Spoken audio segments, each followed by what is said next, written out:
चुनाव पर प्रधानमंत्री मोदी ने इंडिया टीवी से की बात, कहा यूपी की ग्राउंड रिपोर्ट बहुत अच्छी, दिख रहा है 2014 जैसा माहौल। पीएम मोदी का दावा, 5 राज्यों में बीजेपी के लिए लहर, जनता को बीजेपी पर भरोसा।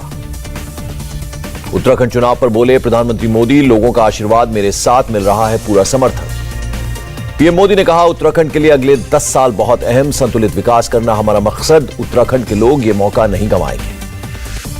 पीएम मोदी ने सीएम पुष्कर धामी पर जताया भरोसा, बोले धामी पूर्व सैनिक के बेटे उत्तराखंड के सपनों को साकार करेंगे। पीएम मोदी ने उत्तराखंड के साथ अपना पुराना रिश्ता बताया, कहा देवभूमि से मेरे जीवन में बहुत कुछ मिला। गोवा और उत्तराखंड के लोगों से पीएम मोदी की अपील, 14 फरवरी को ज्यादा से ज्यादा वोट डालने को कहा। पीएम मोदी ने कांग्रेस पर भी साधा निशाना, बोले उत्तराखंड बनने से पहले कांग्रेस ने अत्याचार किए, कांग्रेस की सरकारों ने गोलियां चलाई। पीएम मोदी ने कहा, भ्रष्टाचार बंद करने से करप्ट लोग मुझसे गुस्सा, कांग्रेस पार्टी अपना सब कुछ खो चुकी। पीएम मोदी ने कहा, विरोधियों की बातों का बुरा नहीं मानता, आलोचना को खुद पर नहीं होने देता हावी। प्रधानमंत्री मोदी ने कहा, संसद में तथ्यों के आधार पर बात करता हूं, डिबेट को ऊंचाई पर ले जाने का करता हूं प्रयास। कोरोना पर भी बोले प्रधानमंत्री, कहा देश को बचाने के लिए जनता को एकजुट किया, 23 बार मुख्यमंत्रियों से की बात। पीएम मोदी ने कहा, पूरे देश ने वैक्सीन का महत्व समझा, करीब 100% आबादी को पहली डोज लगी। इलेक्शन कमीशन ने चुनाव प्रचार में और ढील दी, सुबह 6 बजे से रात 10 बजे तक कर सकते हैं प्रचार। चुनाव आयोग ने पदयात्रा की दी इजाजत, अब खुले में 50% क्षमता के साथ कर जा सकेंगे जनसभा। अखिलेश के गढ़ कन्नौज में पीएम की हुंकार, कहा परिवारवादियों को सपने दिखने बंद हो गए, उनकी नींद हराम हो गई। पीएम ने कहा, देश जानता है कि आएगी तो बीजेपी ही, मुकाबला सिर्फ पूर्ण बहुमत का है। पूर्वांचल को साधेंगे पीएम, वाराणसी में 3 से 5 मार्च तक प्रचार के लिए रुक सकते हैं पीएम। सहारनपुर में गरजे योगी आदित्यनाथ, कहा तालिबान के नाम पर कुछ लोगों में गर्मी, 10 मार्च के बाद शांत हो जाएगी। योगी ने कहा, विकास की छड़ी और बुलडोजर का लीवर दोनों हाथ में होने चाहिए, दोनों साथ चलेंगे तो संतुलन बना रहेगा। यूपी के लिए बीजेपी के 9 और उम्मीदवारों का ऐलान, ओपी राजभर के खिलाफ जहूराबाद सीट से कालीचरण राजभर को उतारा। बीजेपी ने मऊ सीट से अशोक सिंह को उतारा, मुगलसराय से रमेश जायसवाल को टिकट दिया। बसपा प्रमुख शिवपाल सिंह यादव का बयान, कहा अगर अखिलेश सीएम बने तो हम भी मंत्री बन जाएंगे। उत्तराखंड में थमा पहले चरण का चुनाव प्रचार, 14 फरवरी को डाले जाएंगे वोट। उत्तराखंड में पीएम का निशाना, कहा कांग्रेस की एक ही पॉलिसी, सरकार बनाओ, घोटाले और भ्रष्टाचार करो। उत्तराखंड के धनौल्टी में अमित शाह की जनसभा, कहा देवभूमि बनाने के पक्ष में नहीं थी कांग्रेस।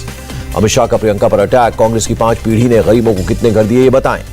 कांग्रेस पर बरसे अमित शाह, कहा पीएम ने आतंकियों को जवाब दिया, मौनी बाबा देश के पीएम नहीं। रामनगर में बोले रक्षा मंत्री, देश की सुरक्षा से कोई समझौता नहीं। सीएम योगी ने राहुल गांधी के पूर्वजों को बताया एक्सीडेंटल हिंदुओं को अपमानित करती है कांग्रेस, कहा। सीएम योगी का राहुल पर हमला, कहा जो हिंदुत्व की परिभाषा नहीं जानता वो देवभूमि पर कैसे शासन कर सकता है। खटीमा में प्रियंका गांधी का बयान, बोली चूड़ी और बिंदी बांट रहे सीएम ने आपको रोजगार क्यों नहीं बांटे। पीएम के कोरोना फैलाने वाले बयान पर प्रियंका का पलटवार, बोली सरकार ने मजदूरों के लिए कोई व्यवस्था नहीं की, क्या हम उन्हें ऐसा छोड़ देते। पंजाब में बोले जेपी नड्डा, पीएम ने सिखों के लिए करतारपुर कॉरिडोर खोला। जेपी नड्डा ने 1984 दंगों की दिलाई याद, कहा दंगों से खून से रंगे हैं कांग्रेस के हाथ। नवजोत सिंह सिद्धू ने कांग्रेस में अंदरूनी कलह से किया इनकार, सीएम फेस पर राहुल का फैसला मंजूर। नवजोत सिंह सिद्धू बोले चन्नी और हम एक दूसरे से अलग नहीं। अमृतसर में सीएम केजरीवाल का दावा, पंजाब को देंगे स्थिर सरकार। अरविंद केजरीवाल ने कहा पंजाब बॉर्डर राज्य, पीएम की सुरक्षा को लेकर कोई राजनीति नहीं होनी चाहिए। चुनाव आयोग ने मलेरकोटला के डीएसपी पवनजीत सिंह का ट्रांसफर किया, उनकी जगह मनदीप सिंह होंगे नए डीएसपी। गोवा के सीएम ने राहुल पर बोला हमला, कहा माइनिंग केस के बारे में पहले पढ़कर आए राहुल गांधी। गोवा के लिए आदित्य ठाकरे और संजय राउत ने लॉन्च किया डिजिटल मैनिफेस्टो। उत्पल पर्रिकर को समर्थन देने पर बोले आदित्य ठाकरे, हमारी कोई गुप्त बैठक नहीं हुई। मणिपुर बीजेपी ने अपने प्रवक्ता चोंगथम बिजॉय सिंह को पार्टी से निकाला। राहुल गांधी के खिलाफ बयानबाजी का मामला, तेलंगाना के सीएम ने प्रधानमंत्री से असम के मुख्यमंत्री पर कार्रवाई की अपील की। उन्नाव मर्डर केस में मृतक लड़की की मां से प्रियंका गांधी ने की बात। ममता बनर्जी और गवर्नर जगदीप धनखड़ के बीच बढ़ा तनाव, विधानसभा सत्र अनिश्चितकाल के लिए स्थगित। कोलकाता में ममता बनर्जी ने की मीटिंग, अभिषेक बनर्जी समेत पार्टी के सीनियर नेता शामिल हुए। तृणमूल कांग्रेस ने 19 सदस्यों वाली राष्ट्रीय कार्य समिति गठित की। टीम में ममता बनर्जी, अभिषेक बनर्जी, पार्थो चटर्जी और फिरहाद हकीम शामिल। मुकुल रॉय पर टीएमसी के जनरल सेक्रेटरी कुणाल घोष का हमला, कहा शारदा केस में ईडी सीबीआई उन्हें अरेस्ट करे। बंगाल के मुर्शिदाबाद में सरकारी स्कूल में हिजाब पहनने से रोकने पर भारी हंगामा, लोगों ने स्कूल में की तोड़फोड़। प्रदर्शनकारियों ने पुलिस पर किया पथराव, रोकने के लिए पुलिस ने किया लाठीचार्ज, आंसू गैस के गोले भी दागे। स्कूल की प्रिंसिपल ने लड़कियों को स्कूल में हिजाब पहनने से किया था मना, जिसके बाद लड़की के घर वालों ने मचाया हंगामा। हिजाब के समर्थन में विजयवाड़ा, अमरावती, लातूर और सूरत में भी प्रदर्शन। मुस्लिम महिलाओं ने कहा हिजाब हमारा हक। सपा नेता रुबीना खान की धमकी, कहा हिजाब पर हाथ डालने वालों के हाथ काट दिए जाएंगे। कर्नाटक सरकार ने पीयू कॉलेजों की छुट्टी 15 फरवरी तक बढ़ाई, कानून व्यवस्था बनाए रखने के लिए फैसला लिया। केंद्रीय मंत्री मुख्तार अब्बास नकवी का बयान, देश संविधान से चलता है, शरिया से नहीं। मुंबई में स्कूल के अंदर हिजाब पहनने की इजाजत नहीं, मेयर किशोरी पेडनेकर बोली, ड्रेस कोड में बदलाव नहीं। हिजाब विवाद में पाकिस्तान अमेरिका की एंट्री से नाराज भारत का आंतरिक मुद्दों पर बयानबाजी बर्दाश्त नहीं। हिजाब पर सियासत के बीच उत्तराखंड के सीएम धामी का बड़ा ऐलान, कहा सरकार बनते ही यूनिफॉर्म सिविल कोड लाएंगे। सीएम पुष्कर सिंह धामी के बयान पर असदुद्दीन ओवैसी का पलटवार, कहा उत्तराखंड में बीजेपी की स्थिति खराब इसलिए दे रहे हैं ऐसा बयान।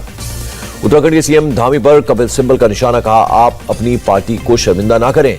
बीजेपी नेता सीटी रवि का बयान, बच्चों के मन में मतभेद करना सही नहीं, स्कूल का मतलब है ड्रेस कोड। हिजाब विवाद पर राज्यवर्धन सिंह राठौर का बयान, छात्रों को यूनिफॉर्म कोड का करना चाहिए पालन।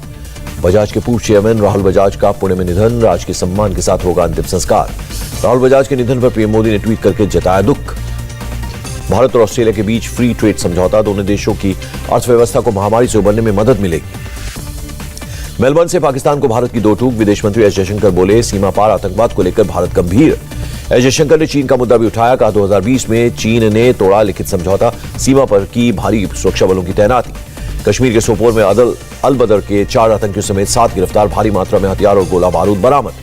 भारतीय नौसेना के साथ एनसीबी का एक्शन, समंदर के रास्ते तस्करी करने वाला गिरोह पकड़ा, 2000 करोड़ का ड्रग्स तस्कर बरामद। सिंगापुर एयर शो में दिखा भारत के तेजस कदम, 18 फरवरी तक चलेगा एयर शो।